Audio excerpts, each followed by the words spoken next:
যুদ্ধবিরতি মেনে নিলেও ডোনাল্ড ট্রাম্পকে ও তার যুক্তরাষ্ট্রকে কড়া বার্তা দিল ইরান।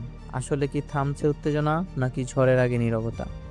সম্প্রতি যুক্তরাষ্ট্রের সাবেক প্রেসিডেন্ট ডোনাল্ড ট্রাম্প ইরানকে ঘিরে একটা অস্থায়ী যুদ্ধবিরতির ঘোষণা দেন।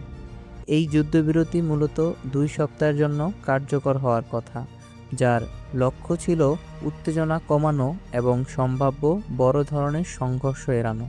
তবে এই সিদ্ধান্তের পরপরই নতুন করে উত্তেজনা তৈরি হয়েছে। ইরান স্পষ্ট জানিয়ে দিয়েছে, তারা যুদ্ধবিরতি মানলেও নিজেদের অবস্থান থেকে এক চুলও সরবে না।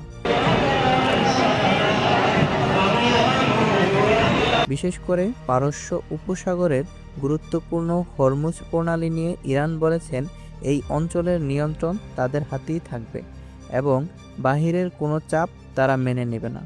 অন্যদিকে ট্রাম্পও কড়া বার্তা দিয়েছেন। তিনি বলেন, যদি ইরান শর্ত না মানে তাহলে এই যুদ্ধবিরতি দ্রুত শেষ হয়ে যেতে পারে এবং আবারও সামরিক পদক্ষেপ নেওয়া হবে। এইদিকে এই পরিস্থিতির প্রভাব পড়েছে বিশ্ববাজারেও। তেলের দাম কিছুটা পরিবর্তন দেখা গেলেও এখানে পুরো পরিস্থিতি অনিশ্চিত রয়ে গেছে। বিশ্লেষকরা বলেছেন, এটি কোনো স্থায়ী সমাধান নয়, বরং সাময়িক বিরতি মাত্র। এখন প্রশ্ন একটাই, এই যুদ্ধবিরতি কি শান্তির পথে নিয়ে যাবে, নাকি আবারও বড় সংঘর্ষের দিকে এগোচ্ছে বিশ্ব? এমন গুরুত্বপূর্ণ আপডেট পেতে আমাদের চ্যানেলটি সাবস্ক্রাইব করে পাশেই থাকুন। ধন্যবাদ।